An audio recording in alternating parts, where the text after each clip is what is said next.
Olá pessoal, então a gente vai continuar falando sobre as propriedades periódicas.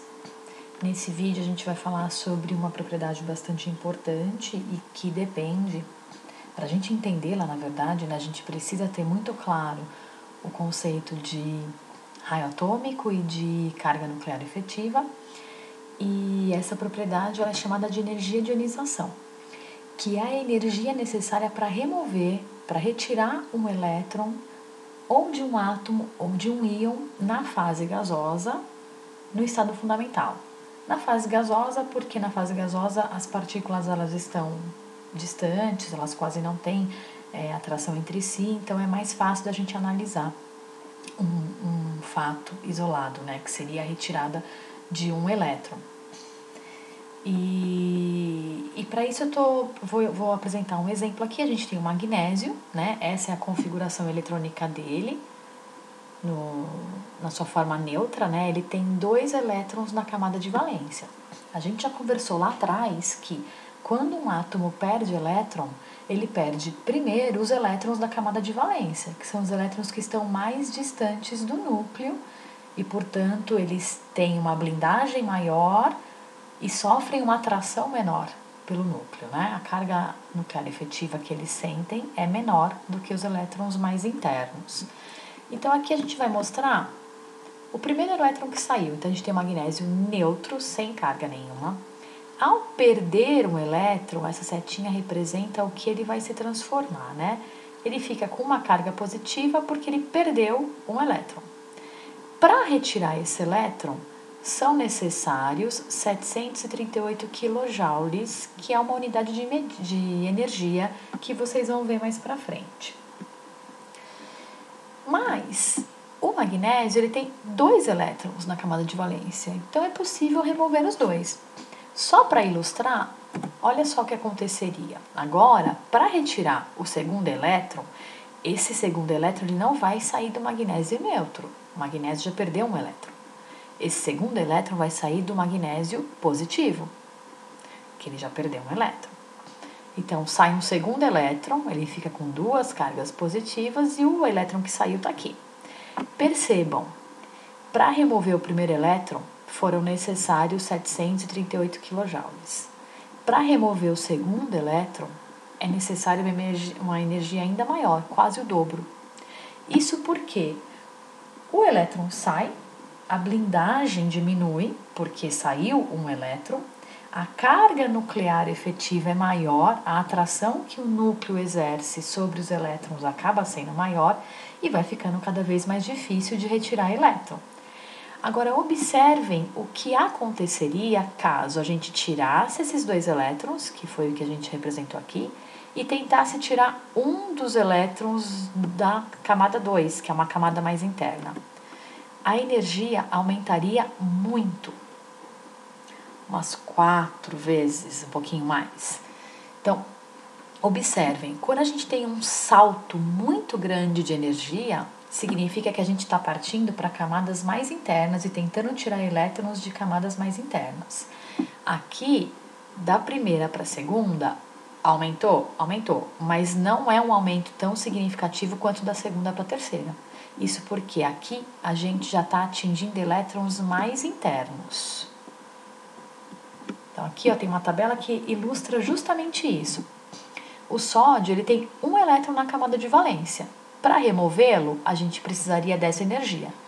Se a gente remove esse elétron e tenta remover um elétron mais interno, olha só, um aumento quase de 10 vezes, É muito mais difícil tirar elétron de camadas mais internas.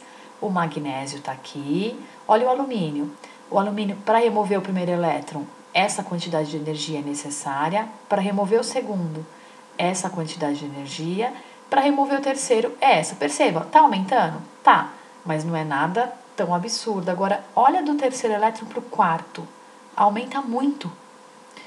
Se aumentou tanto assim, é porque provavelmente esse quarto elétron está numa camada mais interna. Então, que conclusão que a gente tira disso?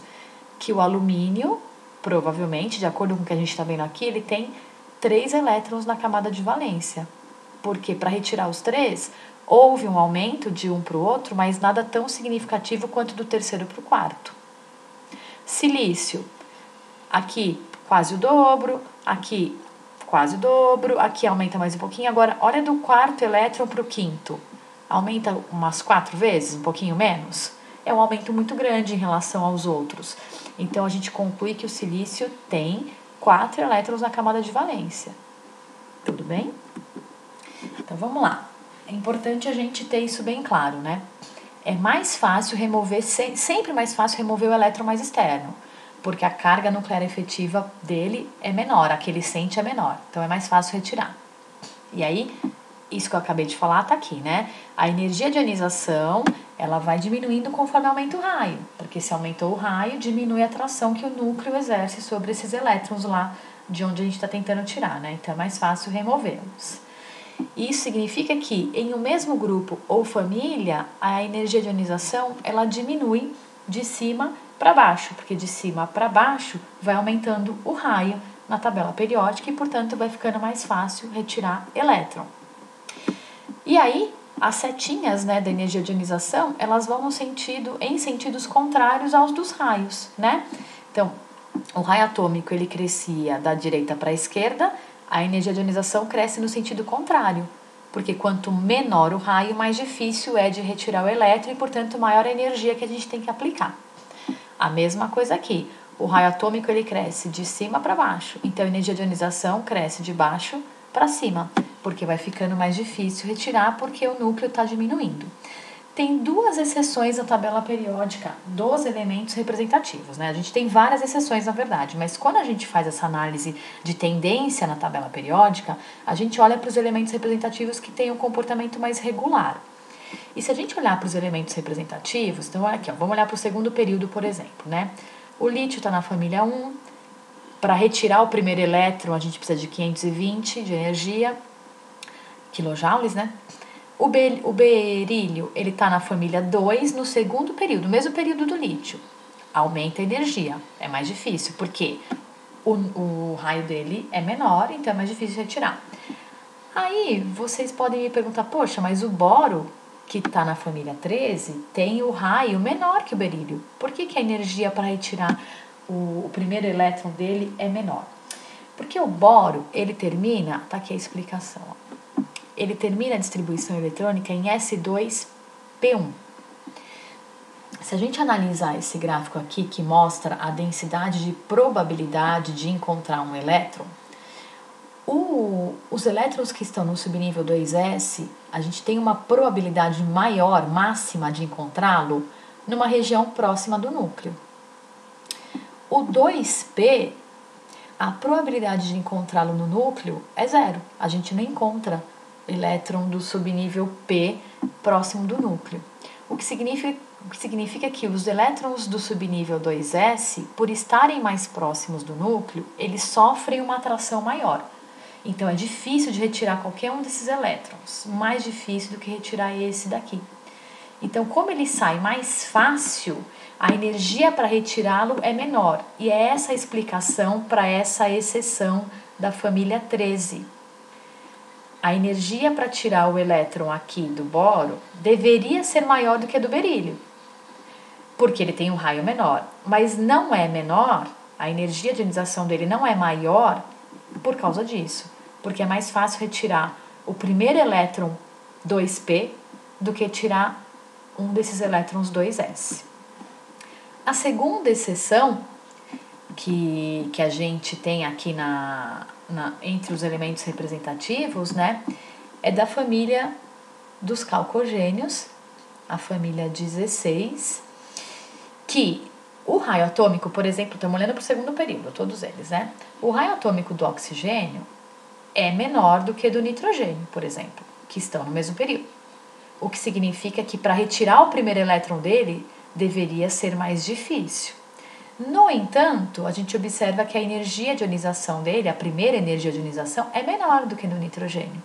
E qual a explicação? Então, o oxigênio, ou qualquer um dos elementos da família 16, eles têm a configuração eletrônica dessa forma, S2P4. A gente já conversou sobre isso lá nos vídeos sobre orbitais semicheios. Esses orbitais aqui, P, eles não estão muito simétricos. A gente tem um deles cheio e os outros dois vazios. É como se fosse uma balança, né? Um lado está mais pesado que o outro. Essa forma, com um elétron a menos, é mais simétrica. Todos os orbitais estão com o mesmo pezinho, todos os orbitais estão com um elétron só. Então, por essa forma ser mais simétrica, ela é mais estável, o que significa que é mais fácil retirar esse elétron e deixar a configuração dessa forma do que retirar um desses elétrons aqui. É isso que explica o fato de a família 16, elementos da família 16, terem a primeira energia de ionização um pouco menor do que os elementos da família 15, embora eles tenham o raio atômico menor. Essas são as únicas duas exceções em relação aos elementos representativos, esses dois grupos, né?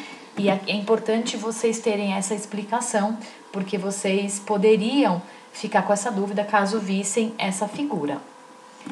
E aí a gente tem aqui um exemplo para pôr em prática isso que a gente falou, né? A gente tem 3 elementos, o carbono, o oxigênio e o silício. E o primeiro item que a gente precisa resolver aqui é colocá-los em ordem crescente de raio atômico. Eu coloquei aqui uma figura, um trecho da tabela periódica para ilustrar. Carbono e oxigênio estão no mesmo período da tabela periódica, então eles têm o mesmo número de camadas. O silício está no mesmo grupo do carbono, porém num período abaixo, ou seja, ele tem uma camada a mais na eletrosfera. Então, olhando para esse trecho da tabela periódica e se lembrando que o raio atômico ele cresce da direita para a esquerda e de cima para baixo. Ou seja, o menor raio entre esses 3 é o do oxigênio. Em segundo lugar, então o raio cresce da direita para a esquerda e de cima para baixo. Em segundo lugar, tem o carbono, que tem o mesmo número de camadas que o oxigênio, mas tem uma carga nuclear efetiva menor. E, em último lugar, o silício, que tem uma camada a mais. E se a gente quiser colocá-los em ordem crescente de energia de ionização? É exatamente o contrário do raio atômico. Quanto menor o raio, mais difícil é para retirar o elétron e, portanto, maior a energia de ionização. Então, se eu quero colocar em ordem crescente, eu vou colocar do menor para o maior. A menor energia de ionização vai ser para o átomo maior, é o silício. Em segundo lugar, o carbono e, em último, o oxigênio. Espero que vocês tenham entendido. Caso tenha alguma dúvida, não deixem de perguntar. A gente se fala, temos mais um vídeo sobre esse assunto, sobre propriedades periódicas. Um abraço e até mais!